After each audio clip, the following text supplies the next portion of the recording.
Thank you very much. A very beautiful morning to all our participants, our members, friends of our great institute.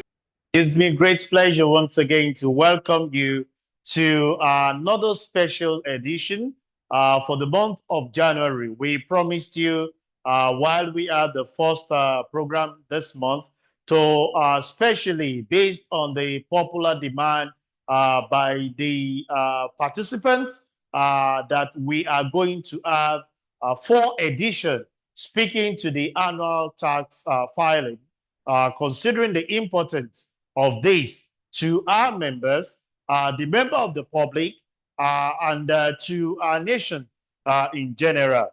And it's on that premise we are bringing the third special edition of CITN Taxation and You, and we'll be talking on the topic annual tax filing return with subnational, the compliance and the associated benefits. I am not here alone.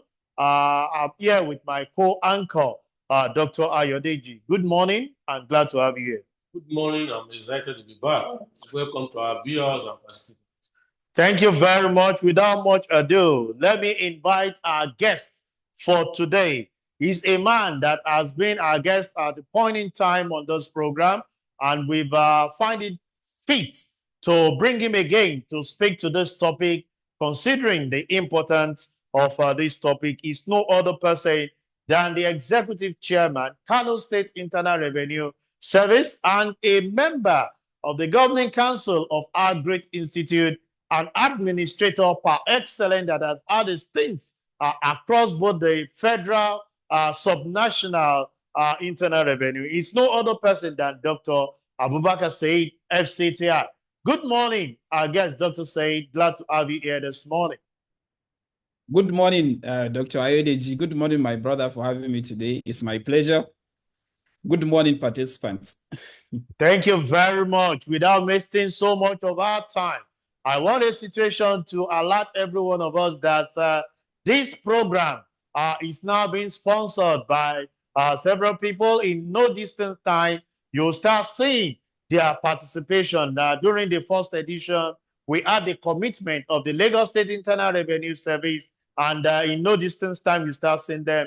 And we've had commitment of other subnational to actually sponsor this program so that we can be there for you on monthly basis to educate, enlighten you on things that are to do with taxation, which we all consider as the fulcrum of revenue generation in Nigeria. Going straight to the topic of discourse, let me start like this, Dr. Said, to say, can you provide an overview of the current compliance rate among businesses and individuals for annual tax filing in Kano, but by extension, let me say, in the northern region, because I know Kano is strategic in the northern region. How has the implementation of digital tax filing system impact on revenue generation? We'll be speaking to Kano. It is a tradition which is provided by the provision of the relevant tax laws, especially the personal income tax, that at the end of a year like this or beginning of a new year, it is expected that employers of labor will file the annual returns of their employees with all the relevant tax authorities. The compliance rate in Kano is quite, moderate, given the fact that the employers of labor, are watching time, looking at the time, because they have up to 31st of January of the new year to do all the filings. So as usual, companies or employers of labor engage in tax planning, delay tactics, and stuff like that. So what we did in Kano at the beginning of this year, we placed, circular to the employers of labor, inviting them to file the annual returns of their employees, of which I think after that publication, we've seen a tremendous, level of compliance coming from employers of labor, which is quite, pleasing. That before the publication, the compliance rate was quite low. But after the publication, we've seen a significant increase in the level of compliance by employers of level. Every day when I come to the office, I have to deal with the physical copies or hard copies of these returns that is being filed. But in Kano here, before the end of last year, we've tried to automate, the filing processes. Now with our new system, which we call the electronic tax system, employers of labor from wherever they reside, they can log onto our system and upload all the necessary requirement that is expected of them. That has been going on well because I also checked the online version to see the number of companies that file, every day. So it has been quite impressive. They have been cooperating, and we're also making time from our own part to see after 31st of December, how many employers of labor are not able to comply with the requirements of the law, so that we take the next step of maybe writing to them. Because if we all remember, the provision of Section 41 and provision of Section 81 of Pay-as-you-earn demands that companies should file the annual returns without demand.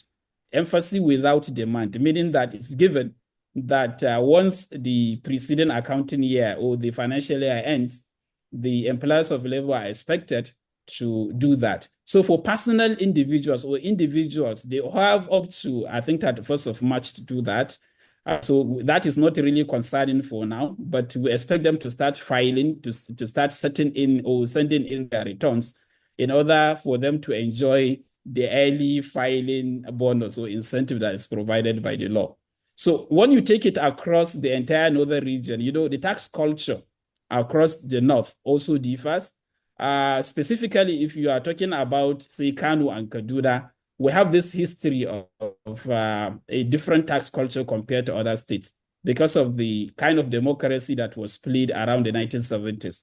So the culture has been affected over time. It is now that because I have the experience in Kaduna, I'm currently now in Kano. So when you try to compare that with, say, Katsina, even though it's part of Kaduna, or compare that with a state like Bauchi in the eastern part of the north, you find some level of disparity because over time, the tax culture has been affected. Then also the level of activity might differ across the states.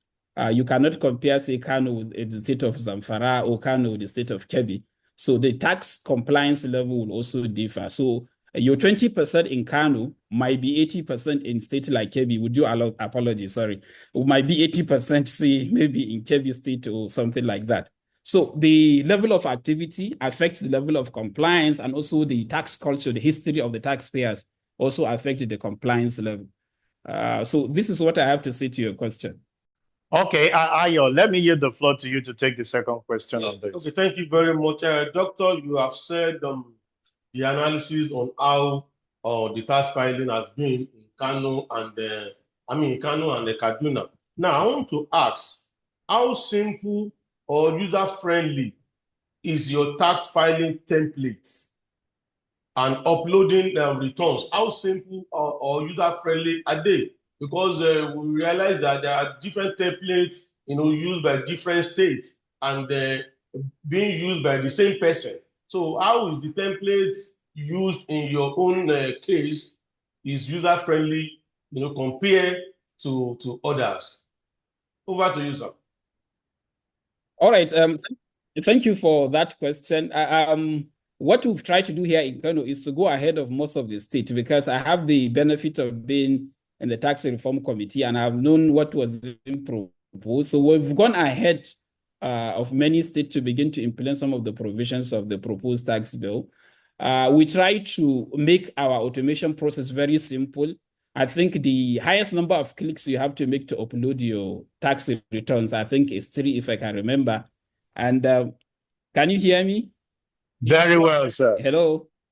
Yeah, go ahead. We can hear you. So the highest number of clicks that you have to do on our online version is not more than, I think, 3 or 4 for you to be able to upload your returns. And in doing that, because we know identification has been an issue across Nigeria, we try to unify our identification, that is tax identity, process, to implement the national identity number so that taxpayers will not have any worry when they are transferring their employment from Kano to any other state. the process of and the history of their tax payment will still count. So now in Kano, if you are filing your returns, your NIN, that is national identity number, is a requirement so that you don't lose your tax history. If by chance you are able to transfer your employment out of Kano, we'll be able to transfer all your tax history to your new location.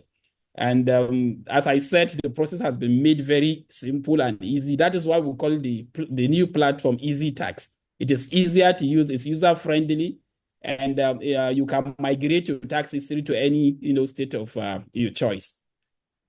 That's I don't good. know whether I've answered your question, Doctor. Yeah, that's good to hear, Dr. Say, that at least it's simpler and user-friendly to the taxpayers. And I think that will create the encouragement. That leads me to this question. While you're responding to the first question, there is a keyword you use that there is this awareness created, and you saw a surge after that awareness was launched for this tile filing. So it takes me to this, that what are other plans that you have actually put in place in educating the taxpayers, most especially the area of social contract?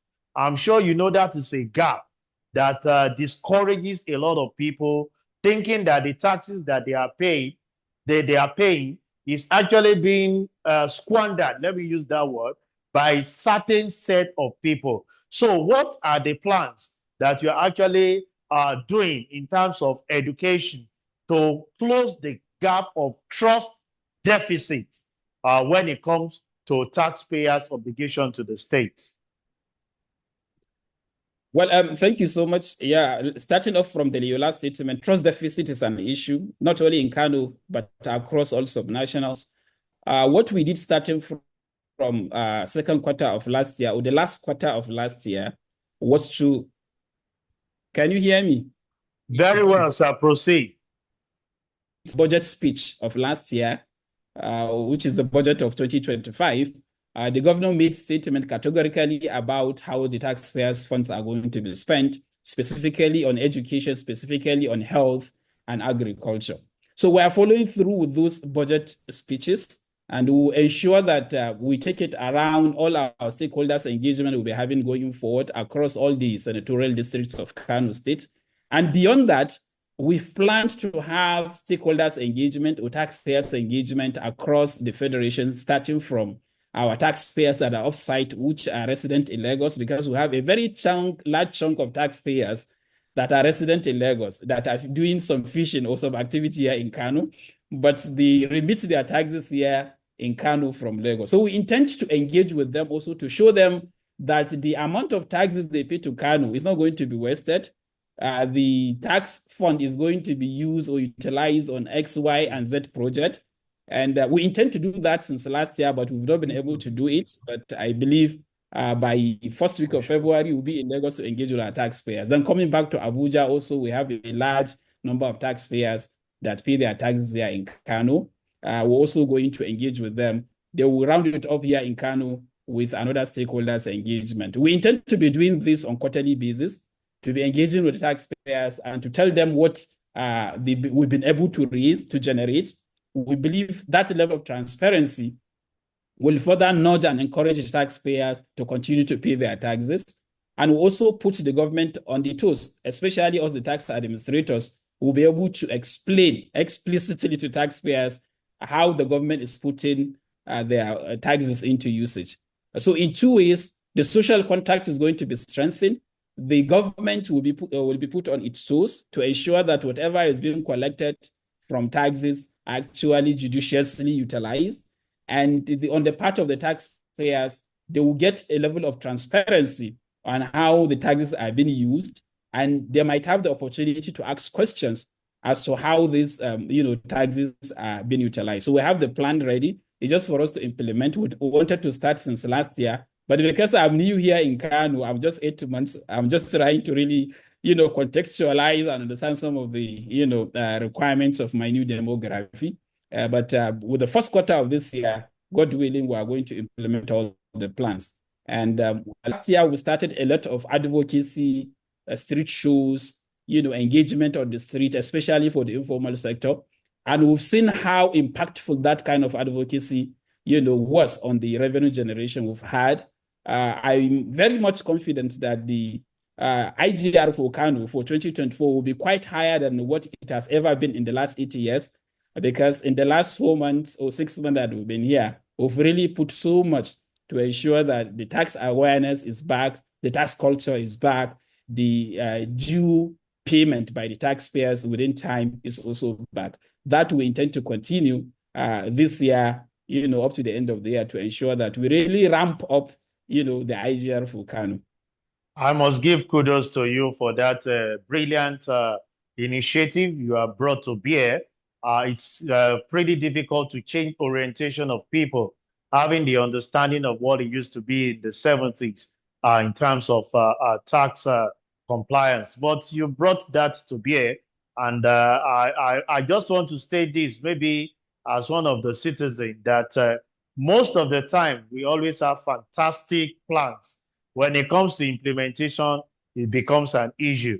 We want a situation where there will be swift response in implementation so that you can be, as an ambassador in the realm of taxation, close the wide gap in terms of trust deficit from the citizen. Then we can make this issue of tax collection to be more effective by people willingly and voluntarily complying. Ayo, I yield the next question to you. Thank you very much. Okay, my next question is this. We are now talking about moving to tax harmonization in the country, for the ongoing tax reform. I want to ask, do you envisage the harmonization of tax filing returns across subnationals as an issue when the time comes, and we need to be prepared? What is your view on this? Over to you, Doctor. Well, thank you. I think with the harmonization, it is something that should have been done more than 2-3 years ago. I think when we finally get harmonized across all subnationals, it is going to be a great benefit to the taxpayers. All of us here are taxpayers, and we know how tedious it is when you are moving from one state to the other, how you lose your tax history and you have to start afresh when you move to a new jurisdiction. And that is just a tip of the iceberg as part of benefit when it comes to harmonization. Now, if you harmonize vertically and horizontally, when I mean vertically is between possibly the local government and the states, it's going to be quite easier. The burden on the part of the taxpayer is going to be taken off. Taxpayer will only know that he's dealing with only one or two collecting authorities. If it is a vertical harmonization between the state and the local government, it means that he will only be dealing with the federal and the state alone, without having to get the burden of being asked by local government to pay his taxes. When the harmonization is complete, meaning that between federal and subnationals, taxpayers will going forward they will be dealing with only one, revenue authority. I envisage a situation whereby we have a complete vertical harmonization, federal and subnationals, where only one revenue authority will be asking taxpayers to pay their taxes. That, I believe, is going to take some years, because we have to cross the hurdle of having harmonization between the state and the local government. Local government. When it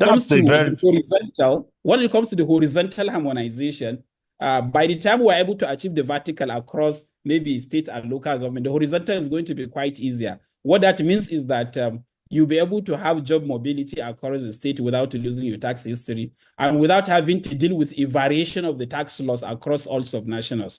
With harmonization, you'll be pretty assured of, the same treatment across all subnationals. You can be in Lagos, and when you get back to Kano, you know that the tax laws are the same. The treatment is going to be the same. You can be in Sokoto, and when you move to, say, maybe Rivers or another state down south, the treatment is going to be the same. At the end of the day, the taxpayer is going to be the highest beneficiary. And on the other part, on the part of the government, the revenue assurance is going to be intact, meaning that the government or the subnationals are going to lose any dime, because the tax laws are the same and the treatment is going to be the same across the board. So a brilliant one, and we are all, anxiously waiting for this harmonization, because even on the part of the taxpayers, it's been, let me have understanding of what it is so that I can get myself off the hook of this is fee, this is tax. As far as a layman is concerned in the informal sector, any money that is paying is tax, whether it's levy, whether it's admin fee, as far as it's concerned, it's tax. But if you're able to harmonize, like you said, I believe it will go a long way. I want to say this, that if you are just joining us, we have our guest who has actually been educating us on the annual tax filing returns with the subnational, the compliance, and the associated benefits. And we've been guesting the executive chairman of Kano State Internal Revenue Service, Dr. Abubakar Said, FCTI, and he's actually been giving it out to us, some of the initiatives, some of the contribution to actually promote taxation and encourage people to pay.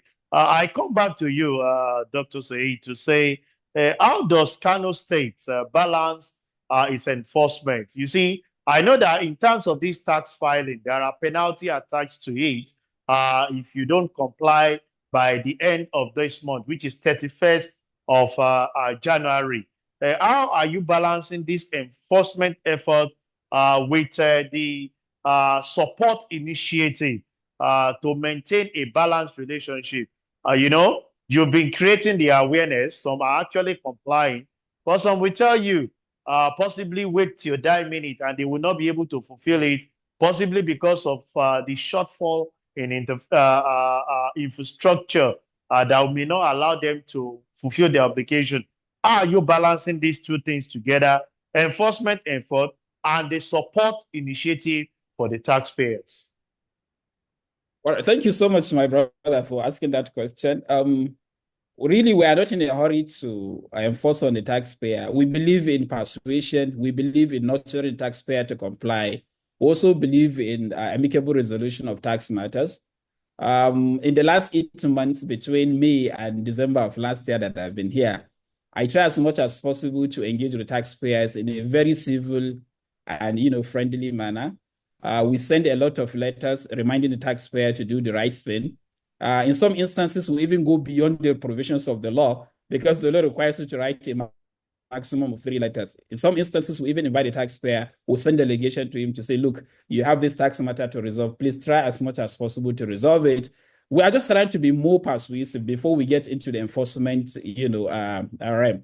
So in the last 8 months, I think I only did enforcement once, and that enforcement has been very impactful because of the background work that we've been able to do with the taxpayers. They knew that we've given all the necessary benefit of the doubt that they needed to be given to allow them to comply. So when the enforcement came, they were able to really see how impactful it is and how punitive the enforcement could be. So I think we've reaped a lot out of the enforcement that we've had after about, I think, 5 to 6 months of trying to persuade the taxpayers. So for us here in Kano, we try to be friendly. We try to be very civil. That, I believe, will cement the relationship and also, create further awareness on the part of taxpayers. We are not really after punitive enforcement. We're after the civility. We're after the friendship. We're after, amicable compliance, so friendly compliance for the taxpayers. Of course, there are provisions for enforcement, but we delay that until the last minute when we see a lot of recalcitrant attitude and wary behavior coming from taxpayers. Then we bring the sledgehammer down on the taxpayer. So we're trying to do that. And with the enforcement and the awareness, I believe we're changing the narratives here.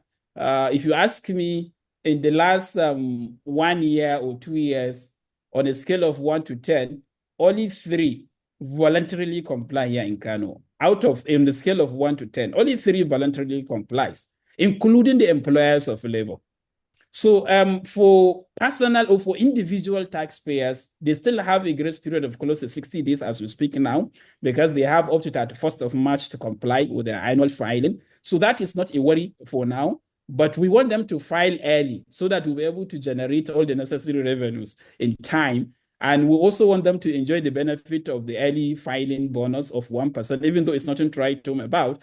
But we believe it's something that will further incentivize the taxpayers to do the right thing. A great initiative. I can't wait to have the proposed tax bills in place because I know there are a lot of incentives for the taxpayer, to benefit when he files at the right time. Just the same way you are very anxious for the tax bill to come out, same is applicable to a lot of us that are actually advocating and preaching that we should not look at the other side, but look at the positivity that we have. In no distance time, we will be opening the platform for our members to ask their question. But before then, I think I want you to take the next question so that we can now come to our audience to ask questions from and see some of the things that he has said. I know we have professionals that cut across. Last week, we hosted a practitioner here who alluded to the improvement on the part of subnationals in some of the things that they are doing. But we might have maybe one or two areas where the subnationals to themselves can pick to improve on their deliverables to the people. So the next question, Ayo. Thank you very much. Yes, we have been talking about the proposed bills in the National Assembly. Now, last week you had a meeting engagement with the Nigerian Governors Forum. Can you hear me, Doctor? I can hear you, yes. Oh, great, great. And I can hear you. The communique came out at the end of the day saying the reversed VAT sharing formula. So what is your take on this? Because to somebody like us, we feel that this new sharing formula seems very fair. So what is your opinion towards the new sharing formula, and then how acceptable is the formula to you, particularly at subnational? Well, if you ask me my personal opinion, the outcome of that meeting was sort of a political settlement, so to say, a compromise here and there. A lot needs to be done to really arrive at any working formula or sharing formula, because if you go through the clause by clause of the proposed tax bill, it has a lot of impact on whatever we're going to agree on. So it is my humble belief and opinion that a lot of thought has not gone into what was agreed upon, because there are a lot of waivers, there are a lot of refunds that are going to be happening. By the time you put that into place, you may end up not having the VAT pool at all. With all the compromises, with all the, the resolution that came up out of that meeting, that the sharing formula has been reduced or here and there. So by the time you have the cumulative impact of clause by clause that you have in that bill, so much is going to, go south. Because what my belief is that before you arrive at any, agreed formula, you need to take into account the impact of each clause that you're having in that, so that when you get to the sharing point, you know that you have generated so much money that you are going to subject to a particular sharing formula. But we came up to a particular position where the cumulative impact of those provisions have not been taken into consideration. That is my personal opinion. It could be good, it can be bad. So it's good maybe on the surface, but when you take a deeper dive into the clause by clause analysis, something might go south. That is my humble opinion. This is not the Kano State position. This is not the position of the subnational. Yeah, we affirm to that. We affirm to that. That is your personal opinion that you're actually giving on this. Everyone knows how sensitive the issue of this tax reform is, and for you as one of the contributors even to the reform, being part of the committee, we are very fair in expressing our views personally, and not in the capacity as the executive chairman. We actually appreciate that. We'll continue to wait. Part of the things we've asked people to do is, as against just coming to a conclusion without reading line by line, some of the dictates in the reform might actually not go well with us by the time we finally sign it into bill. So we still encourage a lot of people that when you come with your criticism, make sure you've taken time to study the bill itself in such a way that you'll be speaking to fact and not just being sentimental about that particular thing. On that particular note, let me at this point yield the floor to some of our members to have their reaction as regard the discourse of today, which is annual tax filing returns with subnational. It's a special edition. You and I understand that this is the program that we do once a month, every first Thursday of the month. But based on popular demand to have a wider scope, a wider understanding, a wider in-depth into the topic of discourse, the president has actually graciously approved that this should be for the 4 Thursdays in the month of January. And special thanks to our president for this particular approval. And I believe a lot of people are actually benefiting. So on that note, if you want to ask any question, can you signify by raising up your hands? And if you are very shy like the anchor, you can type your question. We'll definitely recognize that particular question as we progress. So please, can we have you drop the participant? Do we have anyone raising up his or her hands for us to be able to have any question? I can see some comments coming in. So, Dr. OK is saying there is great improvement from your reform experience and explanation. There is room for more improvement, especially on the dividend of such for tax payment. That's kudos. I'm sure you know, as Nigerians, we are Oliver Twist, and we'll continue to ask for more. I don't know. Let's scroll down. Let's scroll down. If you have question, comments. Okay, somebody is raising up his hands. Anesthesia, please unmute yourself and speak.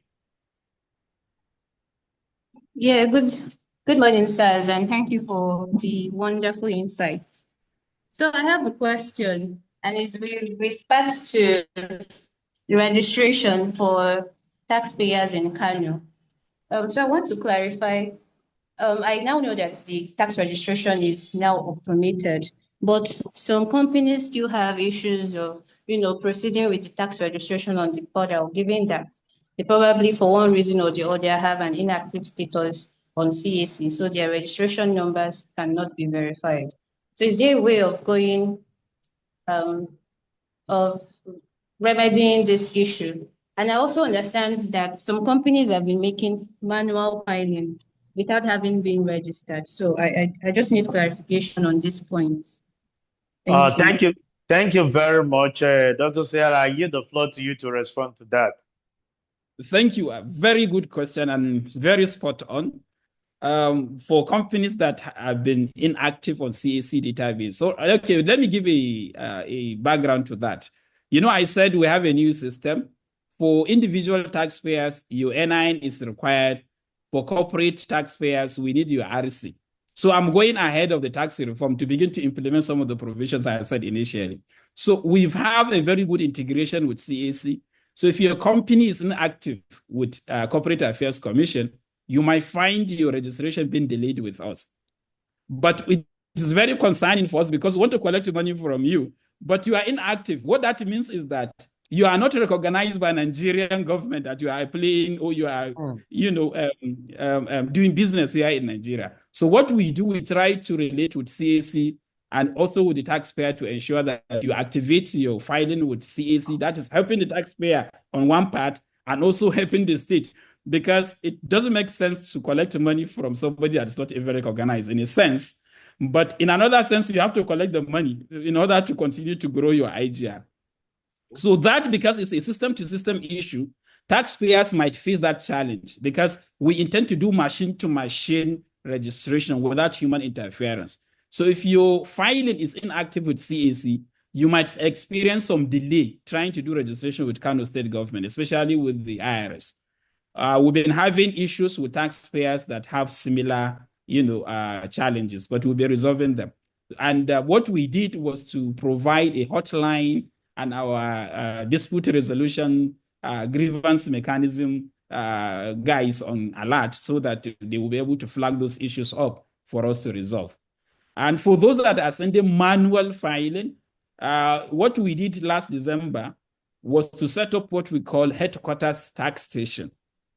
We set up a new tax station within our head office where if you file or you send in hard copies, we'll send those hard copies to our tax station here in the head office to register you, to contact you, and to register you online and to send you your registration credentials, because we cannot reject the hard copies. So we're in transition period. So whether you send the soft copy or hard copy, we will collect everything. But the hard copies will register you from the office and we'll send you your registration credentials for you to continue to enjoy our online platform. I sincerely appreciate that initiative. You know, while you are actually talking about integrating with CAC and the inactive, now it comes to bear that if we can harmonize our processes as a nation, there are a lot of dividends. Indirectly, you have started generating revenue for CAC.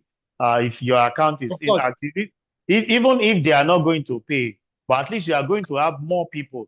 And how will you be collecting tax for somebody that is not recognized under the law as a registered company? And we're happy to do that. I'm happy with that transparency. I believe that other subnationals can plug into that so that it won't be about revenue generation, but doing the right thing for everybody to really have an intake into that. So you've actually, a lot of people that don't comply with, even with their returns to CAC, and they've been set inactive, and now they will have a surge, not knowing that it's an handshake that they have with subnational that is actually availing them that opportunity. Without that, we remove the duplication of awareness. You have done the work, they are reaping the dividend. And that's the dividend of working together as a team. I appreciate you for that. Let's welcome, is that Ismail Babatunde? Please unmute yourself and ask the question. Yeah, thank you very much. And I want to say a big thanks to the chairman of Kano State for sharing so many insightful thoughts on this program. So I want to ask a general question. So, Mr. Chairman, what is your take on the charging or collection of development levy and the water rates? Because I believe that the purpose of collection of taxes is for the government to be able to provide all these, like for example, water and other social amenities and all that. And come to think of it, some states will demand that taxpayers should pay water rates, of which, if you check, even yourself in your house, I want to believe you are the one that made this, get the water by yourself, maybe by drilling the borehole. So what is your take?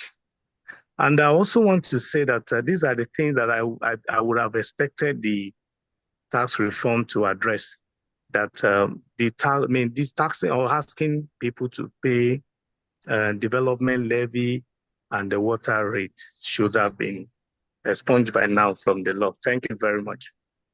All right, thank you. So, thank you, Mr. Ismail. You have two questions at the same time. Let me start with my take on development levy and water rates. First, we need to understand that there are levies, there are charges, there are fees, and there are taxes. These are three different, concepts.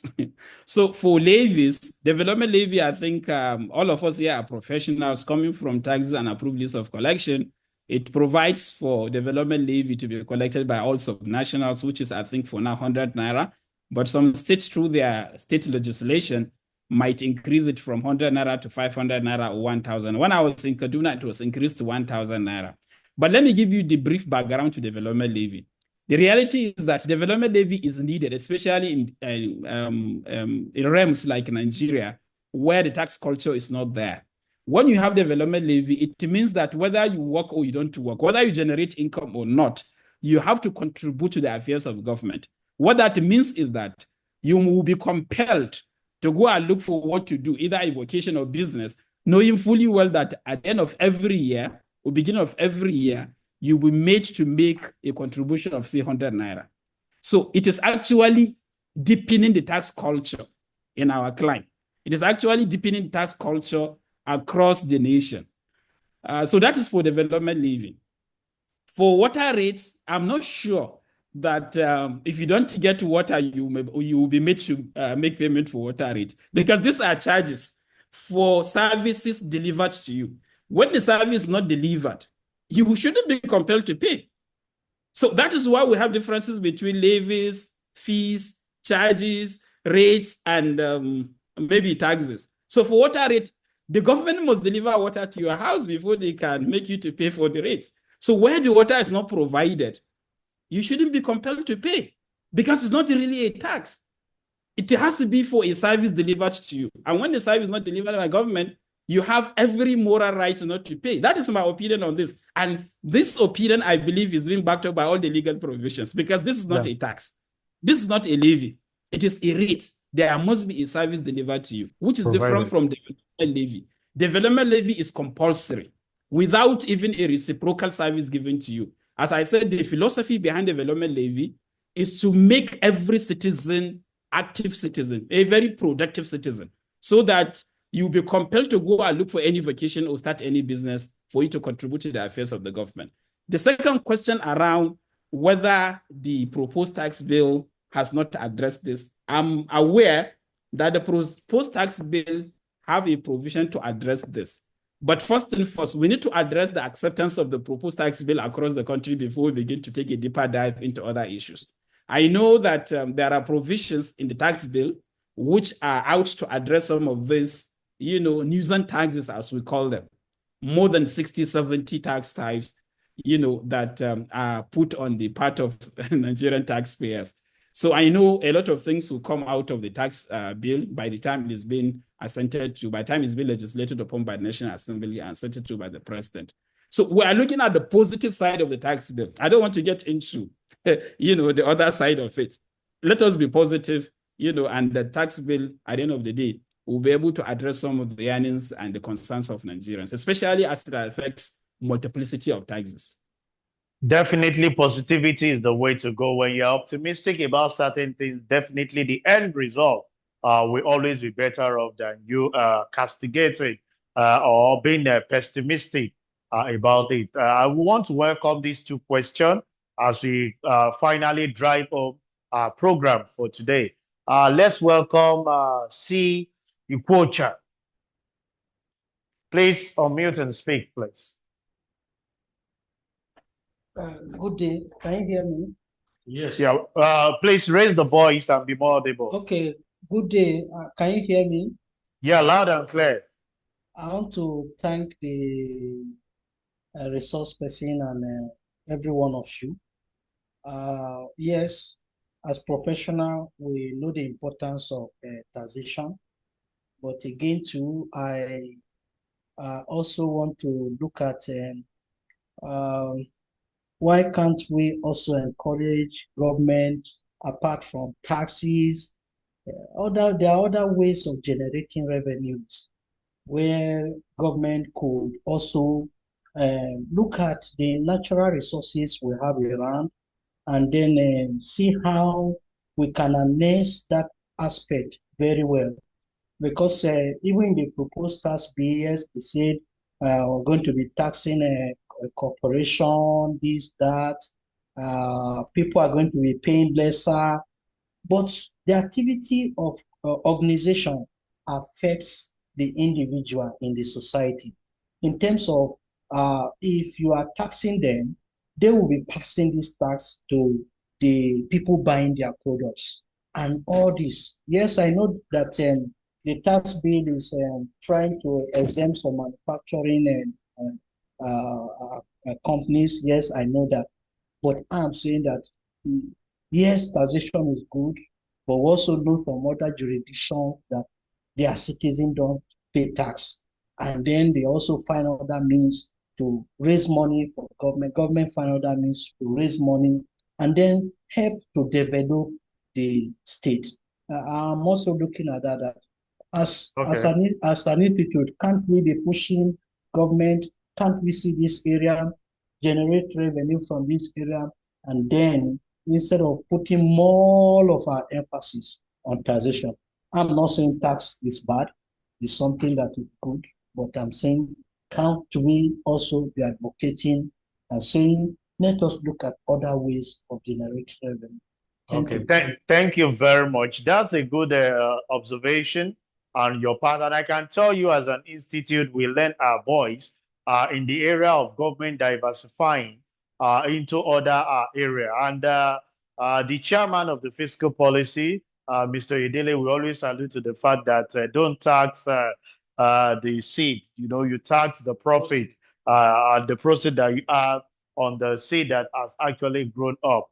We'll continue to lend our voice individually as institutes to give the right direction to those at the place of authority. The essence why we are having this program here every first Thursday of the month. With this special edition, you know, to run through this month in enlightening our members on the tax filing process. Let's take the last question for the program of today. Mr. Is it Perry Agbe? Or Milton, speak, please. Okay, thank you very much. Good morning, thank you, sir. Professional colleagues. And thank you very much, the presenter for the day. So my question is, companies that have not been in business and might not be in business in the near future, why is the tax authority mandating those companies to file their returns and making them to pay VAT for businesses that they have not done? Why is the tax authority making them to pay those amounts? That's my question, and I just need a clarification of that. Thank you. Thank you. And I am sure that the doctor will do justice to that. Okay, doctors, let them add this question to it. Let me quickly add this question from the chat box. There are a lot of registered businesses that do not operate continuously all year round.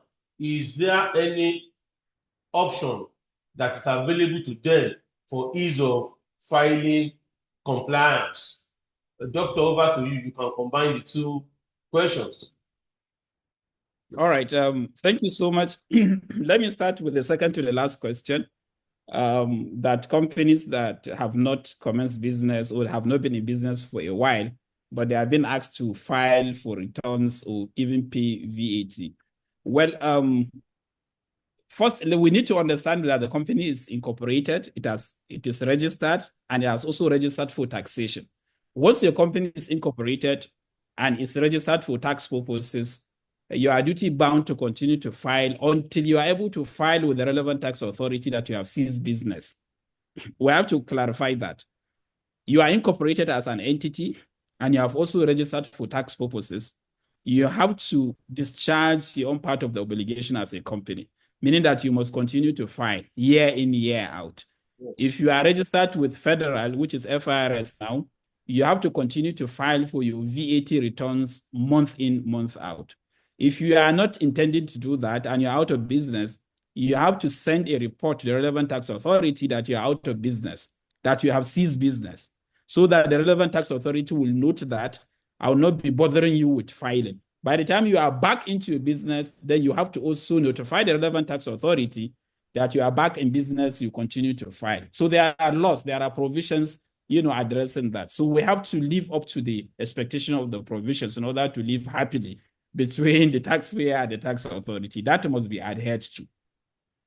But I also know, for somebody that is not even registered as a business, or you have registered, but you haven't commenced business, the proposed tax bill has provided for, the recognition of your pre-operational expenses, that is why I say, let us look at the positive side of the tax reform.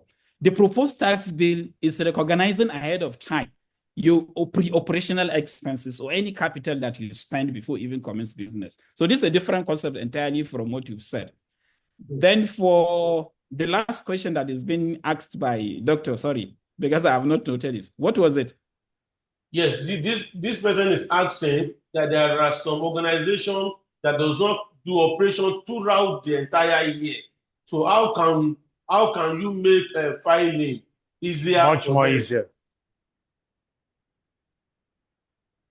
Well, of course, as I said, once you get incorporated and get registered, you are duty bound to file. If you are out of business completely, you have to write that you have ceased, from operating, so that the relevant tax authority take note of that. And for linking this to the first question about around VAT, if you are out of business and you are still filing, your VAT filing is going to be a nil filing return. So what you will be sending to the relevant tax authority is going to be a nil return, meaning that you have not done any business for a particular month, and your return is going to be nil going forward. At the end of the year, you have to also send in your returns for the year if it is a company. If you are dealing with a subnational, of course, for subnational, you only send in your returns once in a year. It's not, a monthly basis the way it has been done at the federal level for VAT. So for subnationals, especially for employers of labor, you send in your returns once in a year, unless if you are operating payee, which has to do with the individual employee of the companies, so of your organization, meaning that you have to send in your PAYE, returns on monthly basis, which is on the first week of the succeeding month. Before the 10th of the succeeding month, you have to file in that report. But while you have ceased completely from operation, you have to send a notification to the relevant tax authority. So linking this to the first question, which we just went to observation that was made by one participant, that we should begin to look at other avenues of generating money beyond taxation. I want to say this categorically, that we make a reference to climes or to countries where you have no tax at all, or the direct taxes are not there. But we also have to note that in those countries or in those climes, you pay charges, you pay fees through your noses, let me put it that way.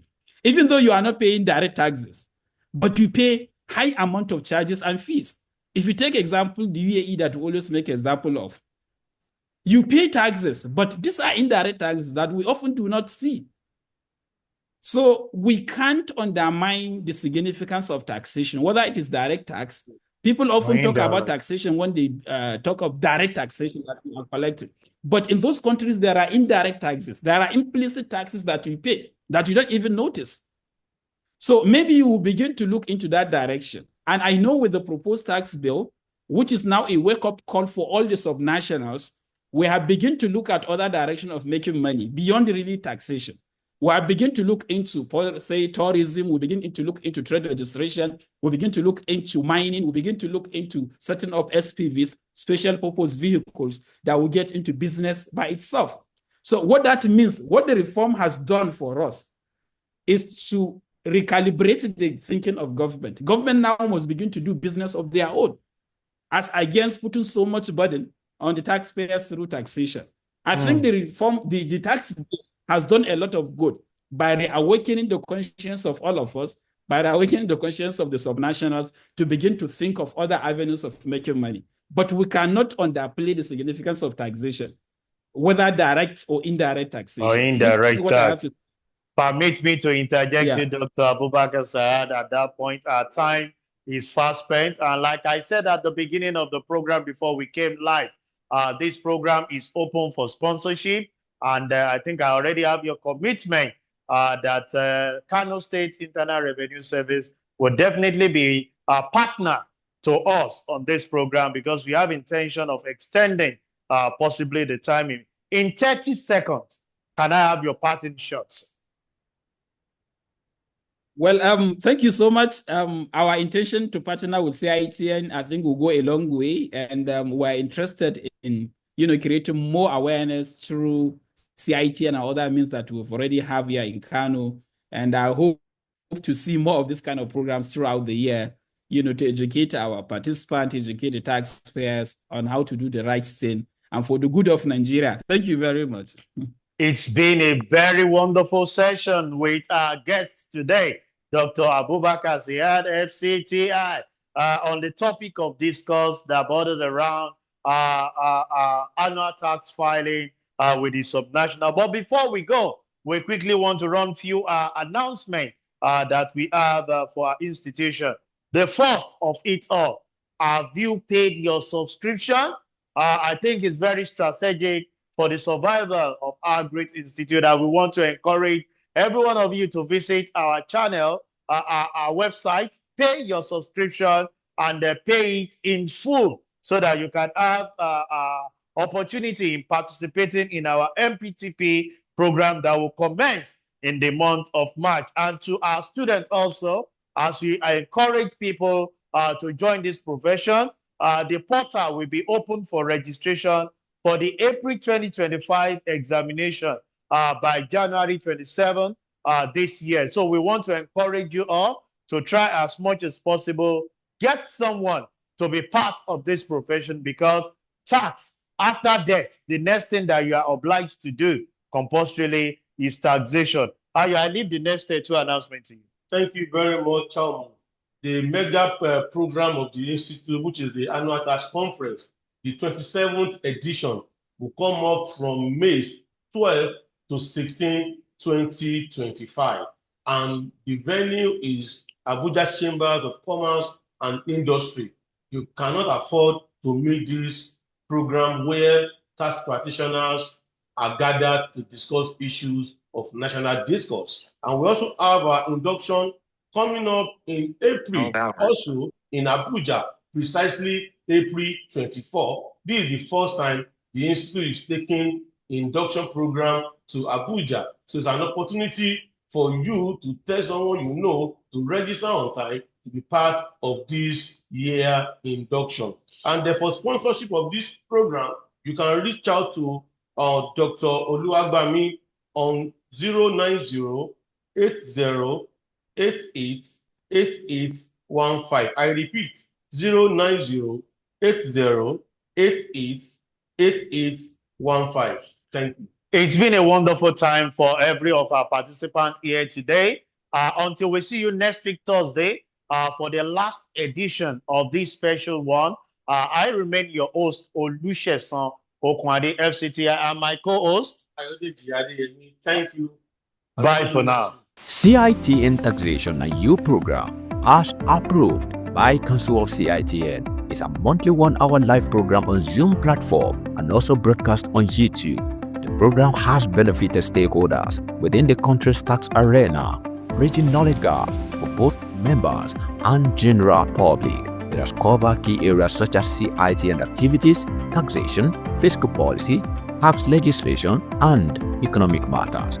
Throughout the year, various experts in tax practice, administration, and academia were invited to address the themes, leading to a consistent rise in participation. This has made the program not only interactive, but also educational.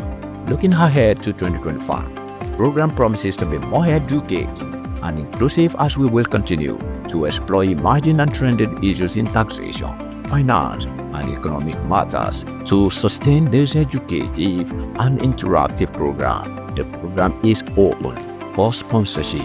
For sponsorship details, please contact the Head of Corporate Communication, Dr. Kemi Oluwagbami,